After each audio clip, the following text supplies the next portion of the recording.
저희들에게 하나님 성령님 역사해 주셔서 감동케 하사 하나님 저희들의 마음이 주님을 향해 마음도 생각도 귀도 눈도 우리 모든 시각도 열리게 하여 주셔서 오늘 주님이 예비하신 은혜를 누리게 하여 주옵소서. 예수님 이름으로 기도하옵나이다. 아멘. 여러분, 6월절은 유대인들에게 있어서 가장 중요한 절기입니다. 어떻게 보면 우리나라로 따지면 8.15 해방절 같은 그런 날이에요. 민족의 새 출발이 있었고 나라의 새 출발이 있었고 하나님의 백성으로서의 새 출발이 있었어요. 그래서 그것을 70인역에서는 출애굽기를 엑소도스라고 부릅니다. 엑소도스라는 말은 에크와 호도스라는 말이 합성어에서 만들어진 건데, 에크라는 말은 밖으로 나가 밖이라는 뜻이고 호도스라는 것은 나간다는 뜻이에요. 밖으로 나갔다. 근데 누가복음 9장 31절에는 예수님의 별세하실 것을 엘리야와 모세와 함께 변화산에서 얘기하실 때에 주님의 죽으심을 엑소더스라고 설명을 하고 있습니다. 무슨 뜻입니까? 이제 주님께서 우리를 죄에서 완전히 나오게 하시는, 여러분 사망에서 완전히 나오게 하시는 그 일을 위하여 주님께서 하시는 일이라는 뜻이에요. 여러분, 오늘 우리는 예수님의 죽으심을 만나고 부활하심을 만날 때에 우리는 인생의 엑소더스를 경험을 해야 되는 겁니다. 여러분, 온전히 나가고 그리고 온전히 들어가게 되는 거예요. 온전히 나가지 못하면 온전히 들어갈 수가 없어요. 애굽에서 완전히 나가지 못하면 약속의 땅을 완전히 들어갈 수가 없는 거예요. 우리는 하나요 한 몸이기 때문에 그런 거예요. 그래서 6월절은 단순한 기념일이 아닙니다. 반드시 가족이 모여야 돼요. 반드시 그 가족이 모여야 돼요. 그래서 일반적으로 애굽에서 6월절을 지킬 때는 10명에서 12명, 15명이 모였어요. 그 당시 가족의 숫자인 거예요. 모두가 식탁에 앉아야 돼요. 분명히 하나님의 백성이라면, 분명히 하나님께 택함 받은 백성이라면, 분명히 하나님께 구원받은 백성이라면 반드시 참여해야 되는 식탁이 6월절 만찬이었습니다. 출애굽기 12장에 근거하여 6월절은 이스라엘에 속한, 내가 이스라엘이다, 내가 하나님이 백성 삼으신 이스라엘이다, 내가 믿고 확신하고 그리고 선포하는 백성이라면 각 가정이 함께 모여서 어린 양을 먹고 떡을 떼고 하나님께서 어떻게 자기 백성을 건져내셨는지, 하나님이 어떻게 우리를 건져내셨는지, 어떻게 430년이라고 하는 어둠의 세월을 끊어버리고 애굽에서 건져내시고 홍해를 지나가게 하시고 광야에서 살게 하시고 약속의 땅에 들어가게 하셨는지를 다음 세대에게 가르쳐야 되는 거예요. 그래서 6월절 만찬이 되면 그 가정의 가장 어린아이가 가장 연장자에게 물어봐요. 할아버지, 할머니, 왜 우리는 오늘, 왜 이 날에 이 만찬을 이 시간에 지켜야 합니까? 라고 얘기할 때에 오늘 그때부터 다시 하나님의 은혜로 돌아가는 거예요. 하나님의 구원 사건으로 돌아가서, 그러므로 너도 그 은혜를 잊으면 안 된다. 너도 그 길을 잃으면 안 된다. 너도 그 하나님을 잊으면 안 된다라고 하는 것을 여러분 신앙을 승계하고 나누게 되는 거예요. 사랑하는 여러분, 그래서 히브리인들에게 식사는 단순한 끼니가 아닙니다. 그들이 우리는 하나님의 백성입니다라고 하는 정체성을 서로에게 확인하는 자리였어요. 그리고 여기에서부터 우리 교회에서 나누는 식사가 나온 거예요. 여러분, 왜 모입니까? 집에 가서 먹어도 되는데 왜 모여서 식사를 굳이 돈 들여서 합니까? 그거는 오늘 우리가 예수님의 은혜로 자녀됐고 하나님의 구원받은 백성이기에, 그래서 그걸 우리는 단순히 점심 식사라고 부르지 않고 성도의 교제라고 부르는 거예요. 우리는 누구인가? 어떻게 살아야 되는가? 어려우면 어떻게 기도해야 되는가? 하나님의 은혜를 사모하고 저 사람의 빛이 희미해지면 내 빛을 그에게 비추어 더해주고 용기를 주고 희망을 주고 소망을 주고 능력을 주고 내게 주신 응답과 은혜를 나누어서 여러분 새 힘을 주고 서로 일으켜줄 수 있는 자리, 그 자리가 성도의 자리가 되어야 되는 거예요. 사랑하는 여러분, 교회는 세상 얘기를 나누는 것이 아니라 우리의 이야기, 주님 안에 있는 우리 이야기, 주님 안에서 해결되어야 될 우리 이야기, 하나님 앞에 은혜 받아야 될 우리 이야기, 그래서 세상을 뚫고 나가야 될 우리 이야기, 하나님 앞에 능력받고 구원받아 변화되어야 될 우리 이야기, 그 얘기를 나누어야 되는 자리가 여러분 성도의 교제예요. 단순히 인사하는 자리가 아니에요. 오늘 우리가 서로가 주님 주신 은혜를 주고받으며 앞으로 나아갈 힘을 공급받는 자리가 성도의 교제예요. 사랑하는 여러분, 오늘 본문에 보면 그 6월절 밤에 예수님도 제자들과 명하셔서 자리를 마련하시고 함께 식탁에 앉으셨어요.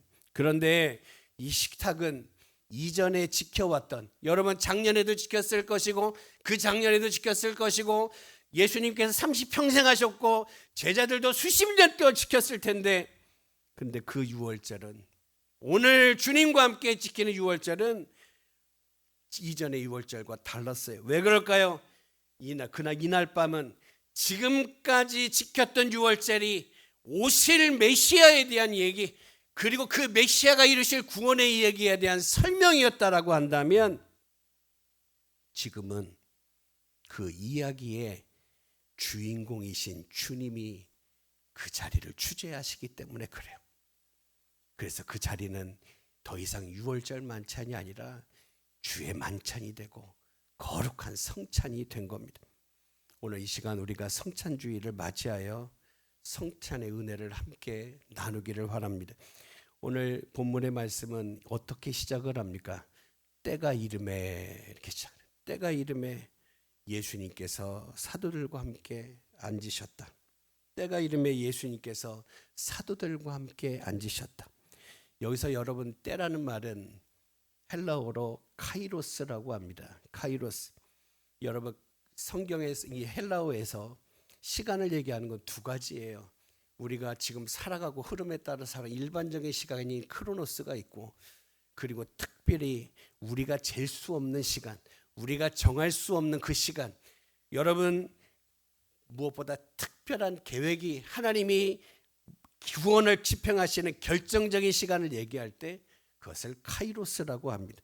다시 말해 카이로스는 사람이 준비한 시간이 아니라 하나님께서 그 하나님의 완전한 계획 속에서 구원을 우리를 위해 실행하기 위하여 준비하신 특별한 시간인 거예요.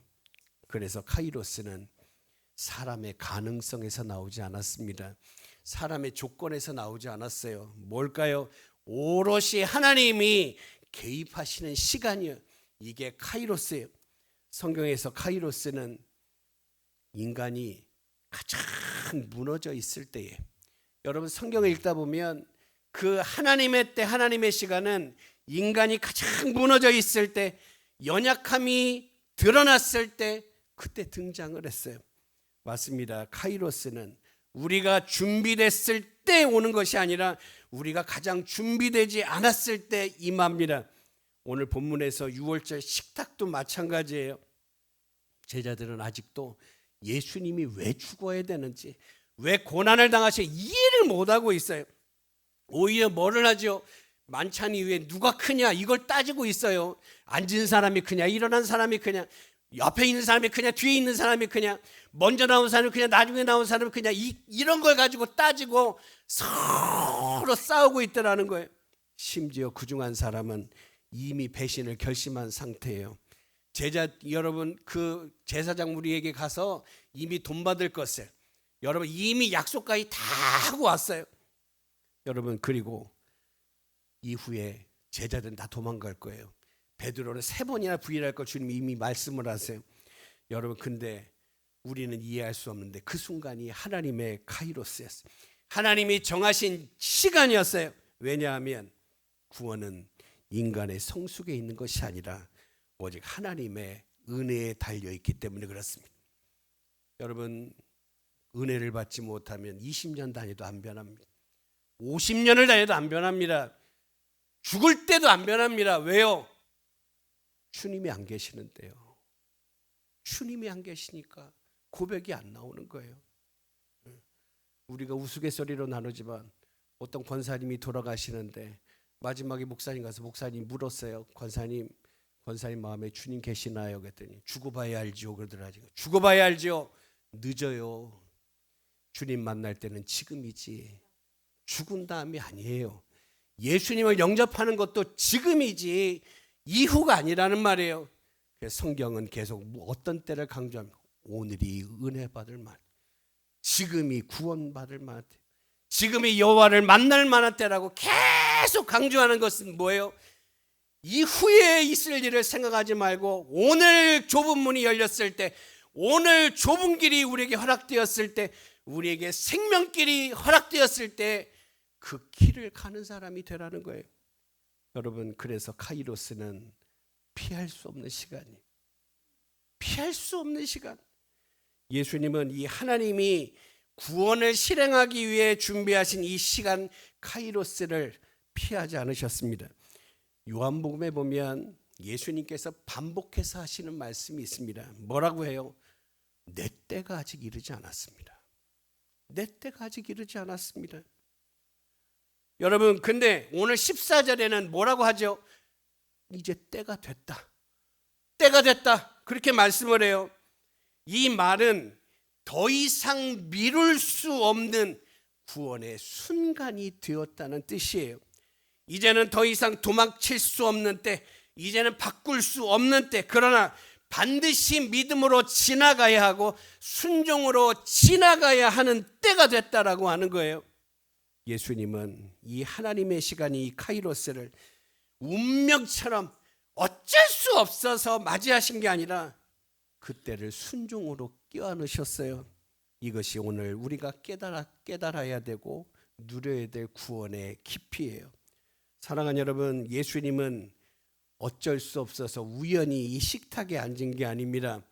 이제 이후에 이 만찬만 끝나면 득달같이 들이닥칠 로마의 병사들이 올 것이고 체포하게 되고 고난의 십자가가 기다리고 제자들과 지금까지 자기를 따르는 사람들이 버릴 것이고 그리고 그들이 죽는 자리 십자가에 못 박을 것을 다 기다리고 알고 계신 분도 의도적으로 앉으셨어요. 이 식탁에 앉으셨어요. 더 놀라운 사실은 이 식탁에 앉아있는 사람들, 함께 앉아있는 사람들이 어떤 사람이냐는 거예요. 그들 중에는 예수님을 은30에 팔기 이미 다 계산이 끝나고 거래가 끝나고 이미 마음속에 주님 말씀 안 들어와, 예수님 주신 음성이 안 들어와, 오직 어떤 때 어떤 타이밍에 예수님을 넘겨줄 것인가 요거만 자꾸 생각하던 가룟 유다가 그 자리에 있었고, 예수님 말씀처럼 마음에 흔들려서 3번씩이나 예수님을 부인하고 저주하고 맹세까지 할 베드로도 거기 있었으며, 몇 시간 후면 다 도망쳐버릴 제자들도 다 같이 앉아 있었어요. 그럼에도 모든 것을 아시고 계시는 예수님은 그들에게 야, 니네 쓸데없다, 부질없다, 내가 3년 반 동안 뭐하러 니들을 위해서 번졌는지 모르겠다, 이렇게 하고서 내치신 게 아니라 여러분 그들과 똑같이 대하셔. 내보내지 않아요. 식탁을 미루지 않아요. 왜냐하면 성찬은 자격을 증명하는 자리가 아니라 오직 은혜만이 필요한 자리, 오직 은혜만이 필요한 자리이기 때문에 그런 거예요. 사랑하는 여러분, 히브리인들의 생각 속에 함께 먹는 것은 단순한 식사가 아닙니다. 관계의 선언입니다. 나는 주님의 제자입니다. 나는 하나님의 자녀입니다. 이 관계를 확인하는 가장 중요한 자리. 그러므로 예수님은 이 식탁을 통해 우리에게 이렇게 말씀하시는 것 같아요. 너희가 나를 배신하고 너희가 나를 부인하고 저주하고 맹세하고 떠날지라도 나는 끝까지 너하고 함께한다. 오늘 주님은 이것을 말씀하시기 위하여 뭐라고 하죠? 니네가 이후에 어떻게 될 건데, 근데 너희들보다 내가 거기에 갈릴리에 먼저 가 있을 거야. 이미 그들이 마지막에 갈 곳까지 다 말씀하고 있는 걸 볼 수 있죠. 그리고 두 번째로 이것은 너희를 위하여 주는 내 몸이라 그러죠. 19절에 보니까 예수님은 떡을 가져서 축사하시고 떼어 제자들 주시며 말씀합니다. 이것은 너희를 위하여 주는 내 몸이라. 너희가 이것을 행하여 나를 기념하라. 여러분, 우리는 성찬을 베푸시는 주님의 마음을 이해해서 그 주님 주신 은혜를 온전히 받으려면 여기에 기념하라고 하신 말씀에 히브리적 개념을 이해를 해야 되는 거예요. 여러분, 구약 성경에서 기억하다라고 하는 말이 이 자카르라는 말을 씁니다. 근데 이거는 뭐냐면 단순히 과거를 떠올리는 게 아니라 과거의 구원을 현재로 끌어오는 거예요. 끌어오는 거. 그래서 유월절 식탁을 온 가족이 함께 나누는 이스라엘 백성들은 옛날에 그런 일이 있었대 이렇게 얘기를 하지 않아요. 여호와께서 우리를 애굽에서 건져내셨다. 그건 우리의 일이야. 다시 말하면 나에게 일어난 사건으로 고백을 하는 거예요. 그래서 예수님은 지금 유월절 식탁에서 자신을 떡으로 떼주시는 겁니다. 우리는 종종 성찬식 때 받는 이 떡빵을 생각을 할 때 그냥 어떤 장면만 떠올려요. 예수님이 십자가를 지고 고난의 언덕 골고다로 올라간 그 장면만 떠올릴 때가 있어요. 근데 이 떡은 단순히 상징이 아니라 우리를 위해 이 땅에 오셨고 우리를 위해 찢기시고 장차 주님 부활하시고 살아가실 주님의 삶 전체를 얘기하고 있는 거예요. 어느 것 하나 뺄 수 없어요. 주님이 오시지 않고 어떻게 십자가가 있고 주님이 순종하지 않고 어떻게 십자가가 있고, 그러니까 예수님의 시작과 마침의 모든 삶 전체가 뭐예요? 바로 이 떡을 상징하는 거예요. 오셨고 말씀하셨고 고치셨고 참으셨고 기다리셨고 사랑하셨고 마침내 십자가에서 내어주실 그 몸과 그 삶 전체를 우리에게 띄워주신 거예요. 내가 이를 위해 왔노라. 그래서 성찬은 구경하면 안 됩니다. 성찬은 오늘 내가 주님께 받아먹는 생명의 복음이 되어야 합니다. 오늘 그냥 성찬을 했어요. 이게 아니라 주님이 주신 생명의 복음, 주님의 삶을 받은 거예요. 그리고 오늘 그로 인해 나는 구원을 확증하고 다시 한번 내가 하나님의 구원받은 자녀로서 출발을 하게 되는 거예요. 그래서 오늘 주님의 이 죽으심을 엑소더스라고 하는 거예요. 혹시나 내가 세상으로 들어가 다시 또 나와야죠. 또 나오는 거예요. 뭘 향해? 하나님의 약속을 향해 나오고 하나님의 인도하심을 따라 나오고 하나님만을 소망하며 나오고 나오는 일, 이게 오늘 우리가 기억해야 될 일인 거예요. 마지막으로 주님이 이렇게 말씀하죠. 잔을 나눠주시면서 이 잔은 새 언약이다. 20절에 보니까 예수님이 잔을 드신 말씀하죠. 이 잔은 내 피로 세우는 새 언약이니 곧 너희를 위하여 붓는 것이다. 여러분, 언약은 히브리어로 베리트라고 합니다. 이것은 단순한 합의나 계약을 얘기하는 게 아니에요. 여러분, 언약은, 성경에서의 언약은 항상 생명이 걸려 있어요. 구약에서 하나님 앞에서 언약은 항상 생명이 걸려 있어요. 우리는 하나님이 아브라함과 약속을 맺으실 때의 광경을 떠올려요. 여러분, 그 고대 근동 지역에서 언약을 맺을 때는 항상 짐승을 쪼개고 그 사이로 지나가면서 이렇게 고백을 했어요. 이 언약을 깨뜨리면 이 짐승처럼 될 것이다. 이 언약을 깨뜨리면 이 짐승처럼 될 것이다. 근데 아브라함과의 언약을 보시면 짐승을 쪼개고 거기를 누가 지나가요? 아브라함이 지나갔습니까? 아니요, 하나님이 지나가시는 거예요. 언약은 말이 아니라 피로, 생명으로 확증된 약속을 얘기합니다. 그래서 성경에서 언약은 늘 피가 나오고 늘 희생이 나오고 늘 죽음의 각오와 함께 등장을 하게 되는 거예요. 하나님은 이스라엘을 이스라엘을 애굽에서 구원하신 다음에 시내산에서 언약을 맺으셨어요. 완전한 언약이, 구원의 언약이에요. 거룩한 언약이에요. 근데 그게 하나 약점이 있어요. 뭐예요?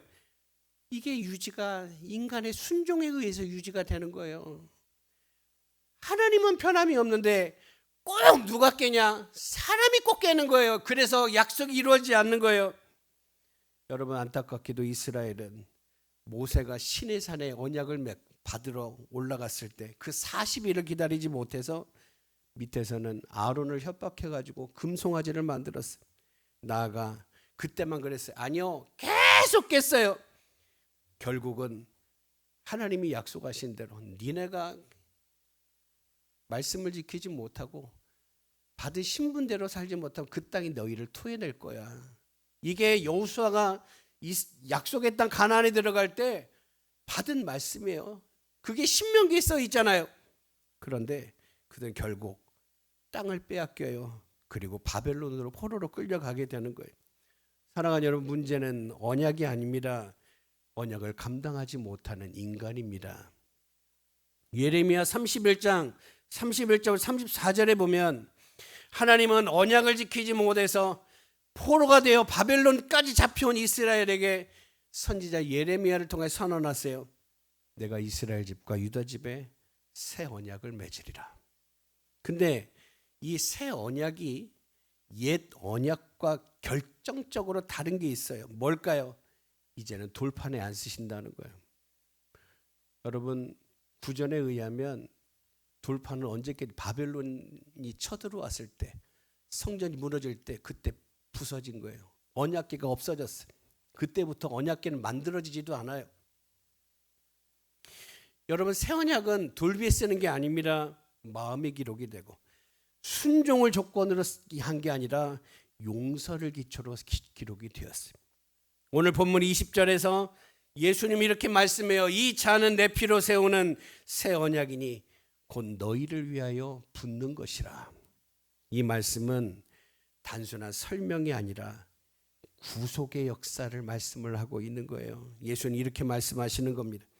언약을 어긴 건 넌데, 약속을 어긴 건 넌데 내가 무슨 말을 했는지도 몰라. 기억도 못해. 어제 한 말도 오늘 기억을 못해요. 그러고서 다른 말을 하는 게 우리의 모습이잖아요.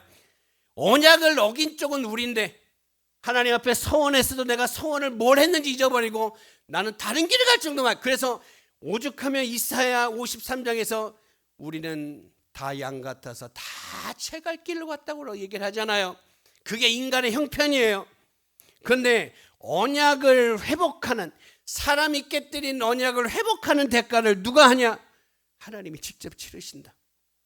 그러므로 이 잔은 정죄의 잔이 아니라, 조건의 잔이 아니라 확신의 잔이 되는 거예요. 확신의 잔. 사랑하는 여러분, 고대 언약식에, 고대 근동시대 언약식에는 언약을 어긴 쪽이 죽임을 당했습니다. 언약을 깬 사람이 죽는 거예요. 그러나 새 언약에서는 언약을 어기지 않으신 예수님이 대신 죽으셨어요. 이게 복음이에요. 우리가 안 죽었어요. 우리가 오히려 살림을 받았다는 말이에요. 맞습니다. 새 언약은 완전하신 예수님의 피, 완전하신 거룩하신 예수님의 생명으로 세워졌기에 그래서 안 깨지는 언약이 되는 거예요. 우리가 영원토록 붙들 수 있는 언약이고 그것을 순종해서 따라갈 언약인 거예요. 실패해도 붙잡고 어려워도 붙잡고 절망해도 붙잡을 수 있어요. 왜? 나는 무너져도 주님은 안 무너지거든. 나는 흔들려도 예수님은 안 흔들리거든. 나는 어려워도 주님은 거기에서 나의 힘이 되시거든. 그래서 복음이에요. 그래서 은혜예요. 그래서 축복이에요. 예수님은 이 잔을 우리에게 주시면서 이렇게 선언해요. 너희가 실패해도, 너희가 넘어져도, 나를 부인해도 내 피가 너희를 붙든다. 너희가 실패하고 불순종해도 내가 너희를 붙든다. 사랑하는 여러분, 그래서 성찬은 죄책감을 확인하는 시간이 아니라 다시 시작해라. 내가 또 붙들어 줄 테니까 다시 시작해라. 내가 너를 붙들어 주니까 또 일어나라. 내가 힘을 줄 테니까 또 일어나. 내가 너와 함께 하리라. 약속을 확인해 주시는 시간이 성찬인 거예요. 사랑하는 여러분, 오늘 우리가 성찬을 하는데 오늘 이 주님의 이 만찬에 누가 함께 하심지요? 주님이 함께 하십니다. 우리 한번 따라 볼까요? 오늘도 주님은 이 식탁에 우리와 함께 앉아 계십니다. 여러분, 그런데 오늘 우리가 나아갈 이 성찬의 식탁에 특별한 사람이 앉아 있는 게 아니에요. 여러분, 특별해서 오셨어요? 특별하셨나요? 아니에요. 여기에는 지친 사람도 있어요. 연약한 사람도 있어요. 믿음이 흔들린 사람도 있어요. 말 못할 사연을 안고 온 사람도 있어요. 어쩌면 가룟 유다처럼 주님과 전혀 다른 마음을 갖고 온 사람도 있어요. 어쩌면 예수님을 미워하고 마음이 안 들어가지고 그런 사람도 있을 거예요. 그래서 가룟 유다는 오죽하면 팔아먹고, 그러면서도 얼마나 뻔뻔해요. 주님과 함께 음식을 넣는 그릇에 같이 넣으면서도 주여 납니까? 라고 물어보잖아요. 여러분, 그거 어지간한 사람이 얘기하는 거예요. 예? 아무나 할 수 없는. 근데 여기에 그런 얘기를 해요. 사탄이 역사했다. 우리가 주님과 다른 마음, 다른 것에 뺏길 때 세상에 사탄이 뭘 잘 써요? 우리의 마음도 잘 쓰지만 돈도 잘 쓰지만, 사람이 제일 잘 흔들리고 잘 넘어지는 거 사탄이 잘 쓰는. 가룟 유다는 내 생각과 주님의 생각 부딪힐 때에 주님을 밀어내요. 그리고 그걸 돈으로 바꿔버려요. 근데 이게 사람이 한 게 아니라 다른 존재가 있었다라고 하는 걸 오늘 누가복음에는, 오늘 22장에 그 앞에는 설명을 해줘요. 사랑하는 여러분, 어쩌면 우리는 여기에 부끄러운 자로 서 있을 수도 있습니다. 자이든 타이든 부끄러운 자리에 서게 될 부족한 사람이 앉아 있는 겁니다. 그런데 예수님이 만찬을 나누실 제자들의 모습도 똑같았어요. 온전한 게 없었어요. 하나님 뜻을 이해한 사람이 없었어요. 어쩌면 은혜 받을 수 있는 사람이 없었어요. 근데 그 식탁에 주님이 먼저 와서 앉아 계셨어요. 그분이 말씀합니다. 받으라. 그래도 받아라. 그래도 먹어라. 그래도 마셔라. 이것은 너희를 위해 준 내 몸이다. 이것은 너희를 위해서 주는 내 생명이다. 내가 목숨 걸고 주는 약속이다. 그러면서 이것을 기억하고 있어라. 그러면 네가 힘들어도 일어날 수 있어. 어려워도 설 수 있어. 흔들렸어도 설 수 있어. 실패했어도 설 수 있을 거야. 왜? 너는 흔들려도 나는 안 흔들릴 거니까. 그리고 세상 끝날까지 내가 너와 항상 함께 있으리라. 사랑하는 여러분, 오늘 주님께 주신 성찬을 오늘 저와 여러분이 믿음으로 받음으로, 이게 그저 참여가 아니라 생명의 복음, 회복의 복음, 치유의 능력, 소망의 통로, 천국 가는 놀라운 삶, 날마다 누릴 수 있는 하나님의 능력이 되기를 주의 이름으로 축원합니다. 우리 기도합니다. 하나님, 단순한 언약이 아니라 영원토록 변하지 않는 관계를 주시기를 원하시는 예수의 피, 예수의 생명을 받기를 원합니다. 새 언약을 내가 지키겠다고 맹세하는 언약이 아니라 예수님께서 목숨으로 대신 책임지신 언약을 받기를 원합니다. 하나님, 주님이 이미 이루신 선언을 받으며 주님 손을 붙잡는 성찬이 되게 하옵소서. 이제